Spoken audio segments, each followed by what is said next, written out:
As of the publishing of this video, humans are on their way to the moon for the first time in my lifetime, in many of our lifetimes.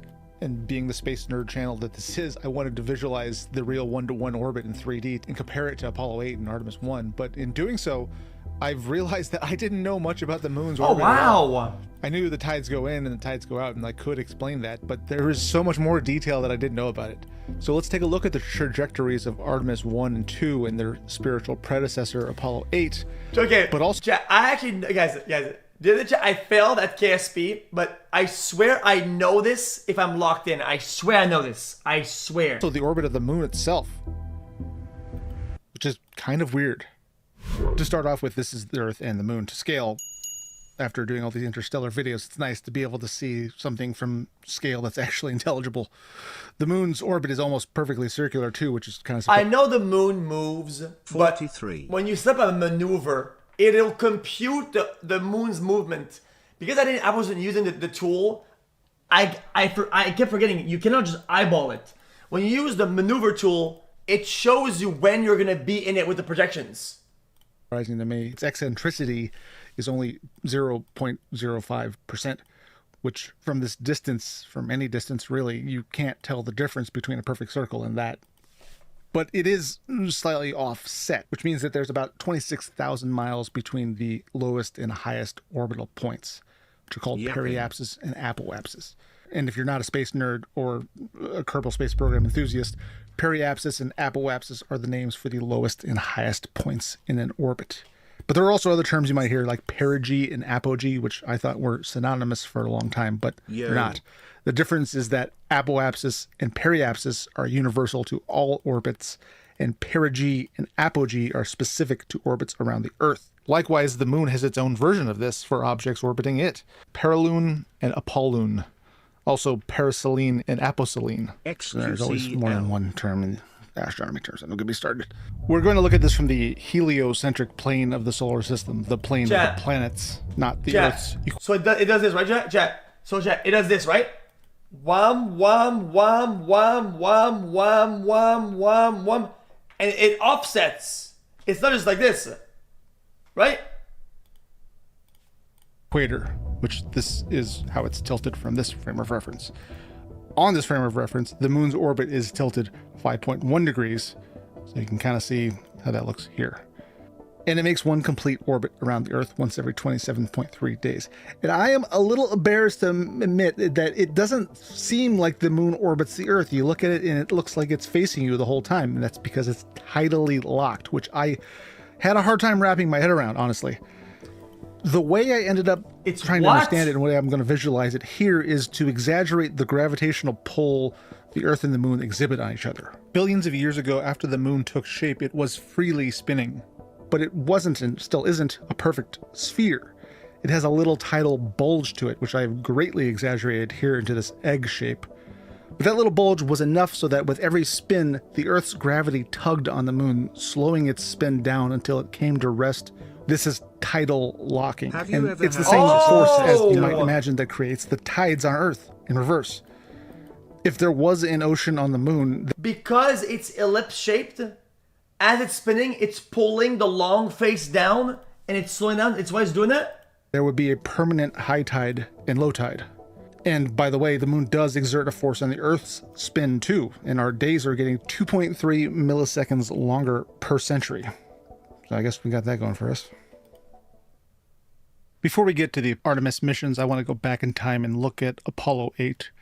Apollo 8 was the first time humans ever flew around the moon. It was in 1968, and it was a big deal back then. So here's one of the main questions I wanted to answer in this video. We look at this orbit. If you're a space nerd, and maybe you saw my video on constant thrust space travel, you know that we don't travel in straight lines, usually. Orbits don't look like this. They're smooth arcs. So why does this basically look like a straight line Brachistochrone trajectory? Partially it's because they do want to minimize the time spent in space, because unlike Kerbals, humans require food and air and are susceptible to radiation, so they end up using a little more delta V maybe. But that's not the main reason. The main reason is the difference in speed between something at low Earth orbit and the moon is huge. So if you're in a circular orbit around Earth, your periapsis and apoapsis are both around 7,800 meters per second.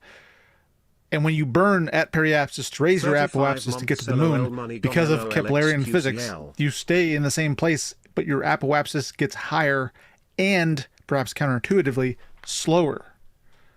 Where you are at periapsis gets faster even though you don't really move anywhere noticeable.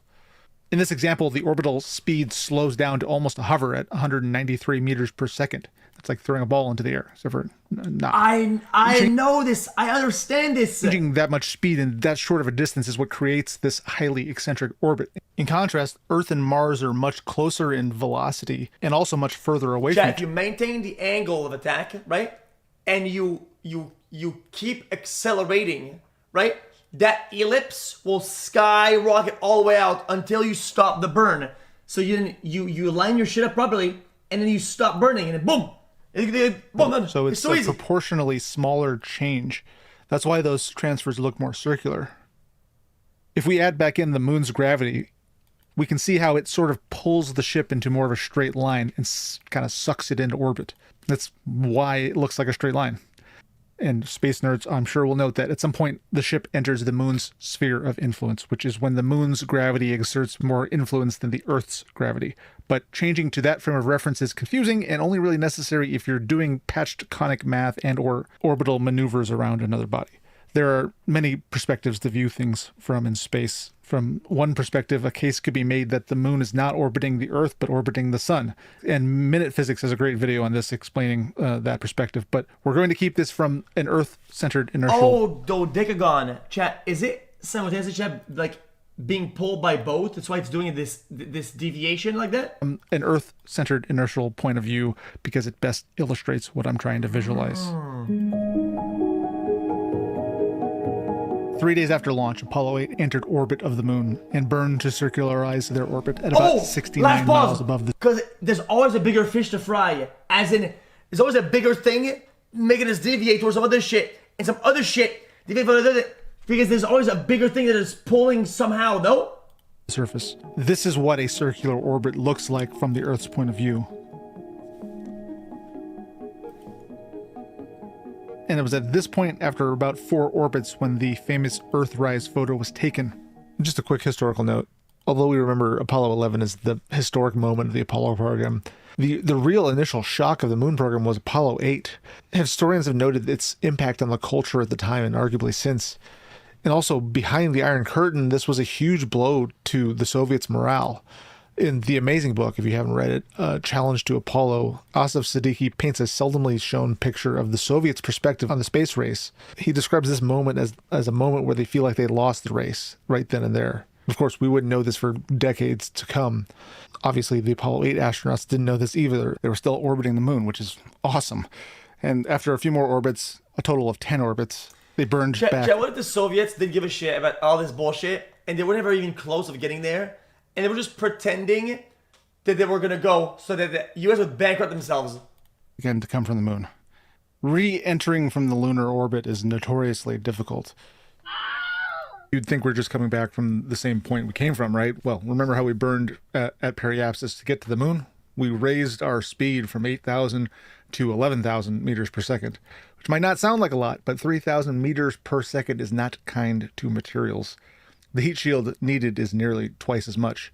From low Earth orbit, it needs to withstand about 1,500 C versus a lunar heat shield that needs to withstand 2,800. This is why currently the Orion capsule is the only operational spacecraft that can return from the moon. SpaceX's Starship isn't currently designed to re-enter at those speeds.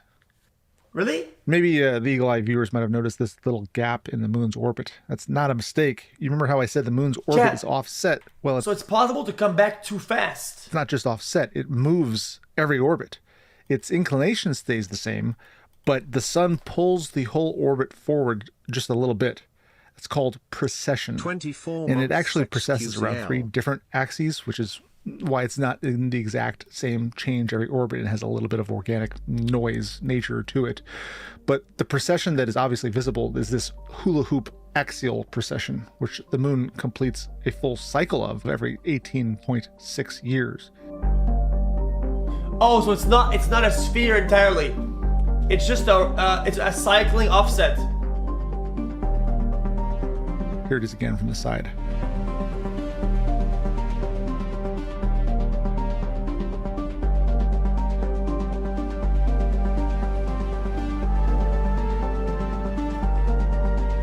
What that means is that in the 54 years between Apollo 8 and Artemis 1, the moon has gone through 3 complete precession cycles.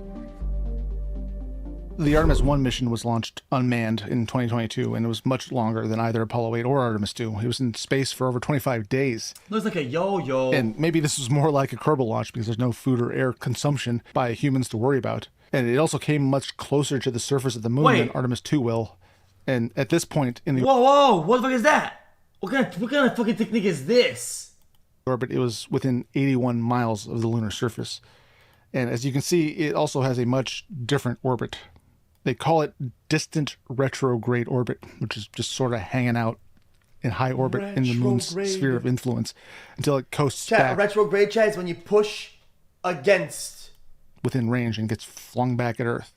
Something interesting to me about these return trajectories was that they all swing low and under the ecliptic plane and re-enter at a very steep inclination, almost polar. And I asked around to my friend who works at NASA, but we weren't able to get word from the actual orbital mechanical people why this exactly is. Our best guess is that it is a byproduct of the requirements for reentry angles and also the nature of a fuel-efficient return trajectory from the moon. Artemis 2 is also dramatically different than Apollo 8 or Artemis 1. And interestingly, you can see how its orbit indicates NASA's priorities. It's all about safety and risk management. After launch, the ship is put into a highly eccentric parking orbit so that systems can be tested at high altitude before getting to the moon at all. So in case there's a problem, they can return quickly. The same goes for the lunar orbit. After TLI burn, the ship is on a free return trajectory so that if anything goes wrong, it will still return to the Earth without any intervention. But that also means that their orbit will be much higher than Apollo 8 or Artemis 1, with the closest approach to the moon at 4,000 miles. Just kind of a bummer. Chat, so they burn, then they stop, then burn again at the start of the apex over here, right? And after only 4 hours near the moon, the ship will return to Earth.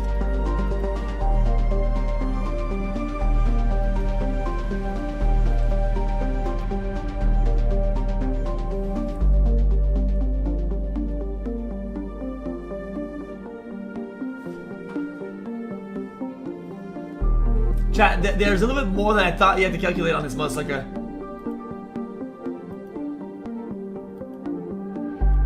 Chat. There you have it. Eventually, you're some engineer, and he sends the people to space, whatever. You go, oh my god, we forgot about the offset coefficient, bro. We forgot about the space moon conundrum. Completely different orbits for 3 different missions. We forgot. Can't wait until we actually put boots on the ground again, though, and see it all in 4K color glory. And I personally think it's entirely possible that we will have a moon settlement in our lifetimes, and that there is a high probability that ordinary people like you or me may get the chance to go up there. What do you think? Let me know in the comments. And subscribe for more space and sci-fi videos. If they had told me in high school you could define the orbit of a spaceship with math, I would have paid more attention. But I still would have needed to visualize it somehow, and thankfully in the 20 years since I was in high school, there is something better now. Brilliant. I'm brilliant. Well, I'm sure they have enough fuel for extremely minimal errors, like minimal, right? I mean... That is Chebyshev crater, and the sir agrees with that. Are they going to get real close to it?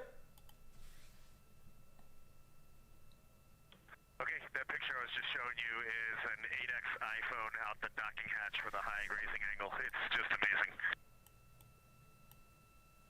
amazing. We love it. Thank you.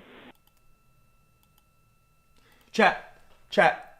What if they descended really close, like at a really big slant? They would slingshot the fuck out, like insane, no? At like incredible velocity to the point where, Chad, they could go as like Mach 1 bazillion. Like, what if that's how you time travel, though? This is Artemis Control in Houston, and you start moving through the fucking time. Time 4 days, 22 hours, 12 minutes into the flight of Orion. You feel me? Chad, you cannot go Mach in space? This is lunar flyby day for the crew aboard the spacecraft. Readwise. In March 2026, NASA revealed an ambitious new plan for the future of American space exploration. They're not gonna do all that. On the surface, this is a blueprint for colonizing the moon, which is incredible, but the even more important revelation is that NASA itself has fundamentally changed into something that the world has not seen in decades. And the reason for this change goes deeper than just new leadership. There is a great power competition that will play out on the moon in the decade to come. The old NASA was set to lose that contest, but the new NASA is playing to win, and this is how they're going to do it. When Administrator Jared Isaacman took the stage at NASA headquarters in Washington, D.C., there was one simple word projected on the screen behind him: ignition. That word announces the beginning of a transformative journey for the American space program. The status quo has been rejected and replaced with a new direction to set high expectations and then meet them. Isaacman acknowledges that for decades, NASA has been spread too thin. They've tried to make everyone happy and in the process have accomplished very little. The result has been billions of taxpayer dollars wasted and years of progress lost. He also made it clear why that change must begin right now, because there is more to lose than just time and money. There is a great power competition with the Chinese to stake the first permanent claim on the moon. Always remember, chat, that the money is never lost in some stuff like this. It makes people want to go in those fields, take those jobs, keep being in school, take those degrees, ended up inventing by collateral a bunch of stuff that we need, that we want, that furthers humanity as a whole, and then encourages and influences other people to also do it. And it furthers the human race further. Like, how is this hard to understand? And this is nothing like the space race the world saw before in the 1960s. But this time, the goal is not flags and footprints. This time, the goal is to stay. America will never again give up the moon. Now, we have heard these words before from NASA administrators and politicians over the past decades, but words are hollow without actions, and historic actions require intelligent plans, which is the one thing that NASA has lacked since the very beginning of the Quiet now, Jay. He can hear us talking shit. Artemis moon program. Better late than never. A detailed, achievable, step-by-step blueprint for the Artemis moon base has finally arrived. And it all begins with a complete overhaul of the moon landing schedule as we have come to know it. For the first big change, there will be no boots on the moon for Artemis 3. This has been reformatted into a dress rehearsal mission that will play out in low Earth orbit. Now, this probably sounds counterintuitive to everything we just said, but it's not. Because the old plan had a jump from Artemis 2, which is a crewed test flight of the Orion spacecraft, to landing on the moon using an entirely separate and unproven HLS vehicle.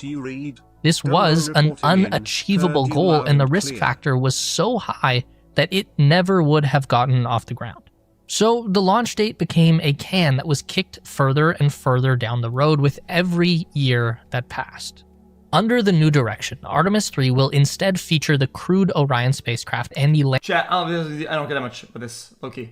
lander vehicle meeting up in low Earth orbit for a rendezvous and docking procedure. The crew will then transfer into the lander for a test of the life support, communications, and propulsion systems. If possible... what is that?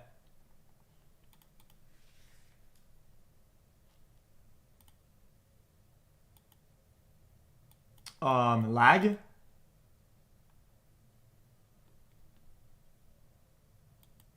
Lag?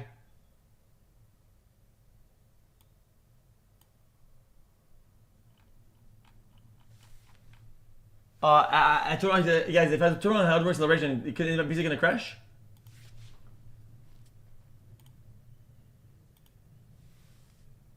Alright, well, if it does, I mean, I know who to blame.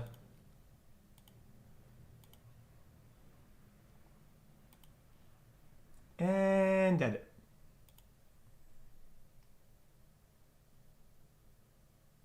Ooh.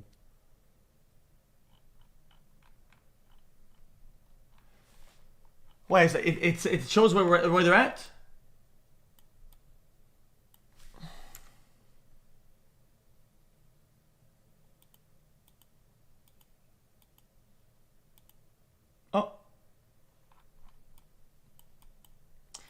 Dude. Dude. So where is that? So where's that?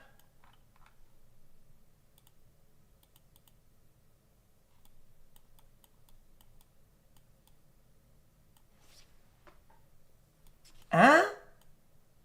I don't get it. They're gonna use the backwards pull? I don't really understand it. Dude, the retrograde bullshitter.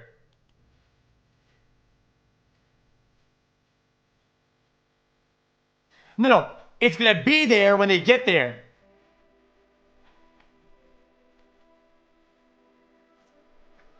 And why don't they show this?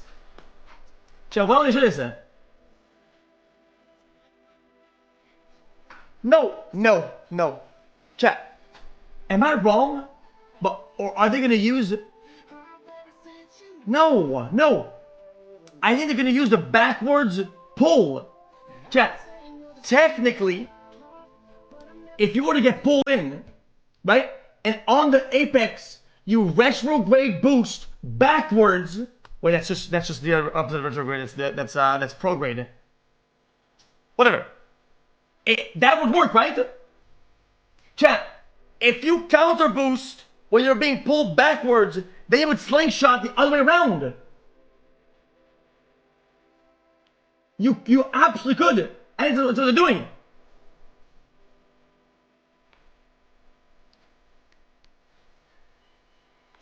You would crash? Chat, am I wrong or am I brain dead?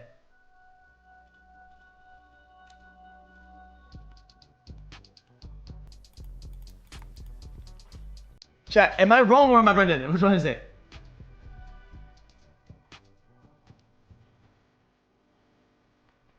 How do I zoom in on this?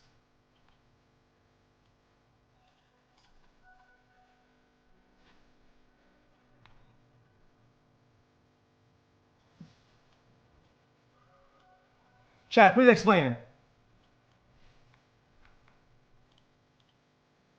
Oh, hold on. Harvard and NASA are sending a taxi. Yeah, anyway, I'm over it. As of the publishing of this